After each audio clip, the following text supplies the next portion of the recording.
7:45, we're back. Bryce was just saying, anytime he's in Vancouver, he's got to hit that seawall.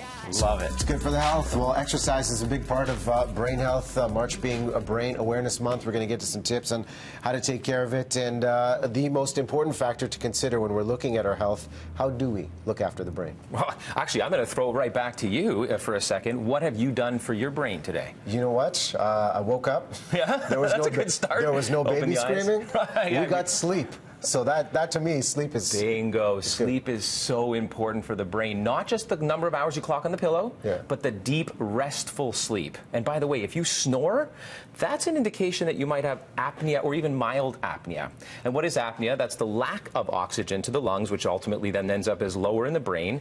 Less oxygen to the brain is not a good idea, right? So sleeping, but sleeping restfully, deeply, sleep hygiene, we've heard of that. In fact, a couple of props I brought here, sleep masks, and if you think you snore, any of those devices you can put in your nose or outside your nose to actually improve from snoring. I happen to like these strips that you can purchase. Yeah. So that you're absolutely right on. So thank you for doing that. Now I've also come with good news and bad news. What do you want first? Hit me with the bad news. Let's get through it together. So cognitive decline in Alzheimer's is on the rise. We have to be preventive with our brain. We think about heart health. We think about running as we talk for our heart. We think about losing weight to prevent diabetes. But when do we think about what we do for our brain? Right? So the bad news is cognitive decline is skyrocketing, okay?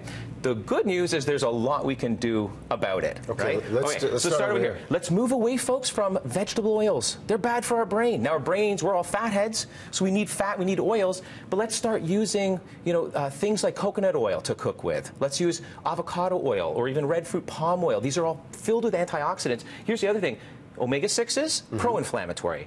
Omega-3s, anti-inflammatory.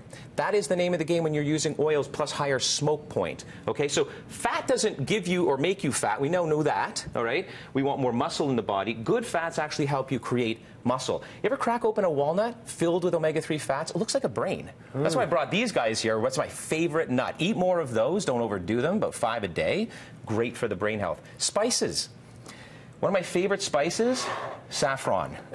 It is so costly. It's like its weight in gold or beyond, but it's worth every penny. And again, as an investment to your brain, incorporating spices every day, name of the game here, anti-inflammatory. Inflammation is the underlying cause of ultimately what might ail somebody with cognitive decline, Parkinson's, Alzheimer's, and dementia. Okay? What do we have right here? So supplement world. So what's really popular? Nootropics and omega-3s, we've heard about those for some time. I really like PQQ. You've heard of coenzyme Q10. PQQ fires up the mitochondria.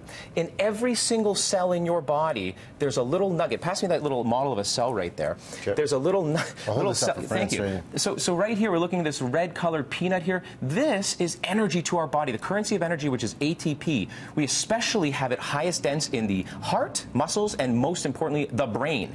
To fire that up, things like PQQ.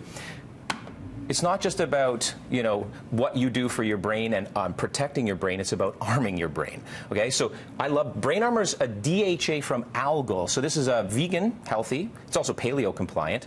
So this is a vegan algal DHA. Your brain not only is important for omega-3s, but the DHA of the EPA DHA balance. Whoa, okay, so DHA, so Brain Armor. So we're doing this project called the Healthy Brain, the Living Brain Project. It's all about a healthy brain. Looking at omega-3 indices, baseline, we'll talk about tests in a moment, then taking omega-3s, and then at the end of that 3-month period, and everyone is improving their omega-3 status, which is so important for the brain. Okay, so listen, Living Brain Project. I want to jump to that because we only have about 30 seconds left, but this omega test, what have you found that's changing? So when you prick your little blood prick on your finger, you put it on a pad, you send it off to a lab. You're taking an omega-3 fatty acid, DHA, it's called Brain Armor, and then after 3 months you're testing it again. We've affiliated ourselves with the NFL alumni, for example, a lot of the pro sports, retired sports. We're seeing an increase in omega-3 concentrations in the red blood of the individual. So you don't want, so 4, 5, that's pro-inflammatory. Most people start that way. day. You want to see that index rise up to at least 8. Everyone has surpassed 8. That means healthy brain. That's protecting, for example, against traumatic brain injuries. It's improving and speeding up recovery times, for example. And lastly, we've heard about brain-gut connection. You know, brain-gut connection, that's an important thing. We've heard about probiotic status in the brain. To improve that, you might want to test your stool. This is a cool test. Day 2, you can test your poop and then allocate diets toward what you should be eating that's healthier for your gut and brain connection. I mean, this stuff is so cool. Even DNA, you can get a saliva test. There's a brain-derived neurotrophic factor, BDNF. Just think BDNF, that's responsible for vascular recoveries from trauma, but it's also that neurohormone that is in charge of making new connections. So here, I'll leave it off with this good news. We used to think that it was, we're born into this world by early childhood, that's all, that's the only brain cells we have. After that, party too hard, or maybe get a concussion, and then we start losing brain cells for the rest of our life. So no, neuroplasticity. Doing all this stuff is going to actually increase the chances of your brain making new nerve cells, new nerve connections, and new cells every single day. So that's good news. There's hope at the end of the day. We have the test, saliva, poop test. This guy covers it all. And listen, Finlandia down on West Broadway. Bryce is going to be there at noon today for 1 hour taking your questions if you have more about brain health. So come on down. Love to answer all of your questions. I'll be there from 12 to 1 o'clock today for an hour. Awesome. Finlandia. Thanks, Bryce. Thank you, sir. We'll get to watch this right after the break.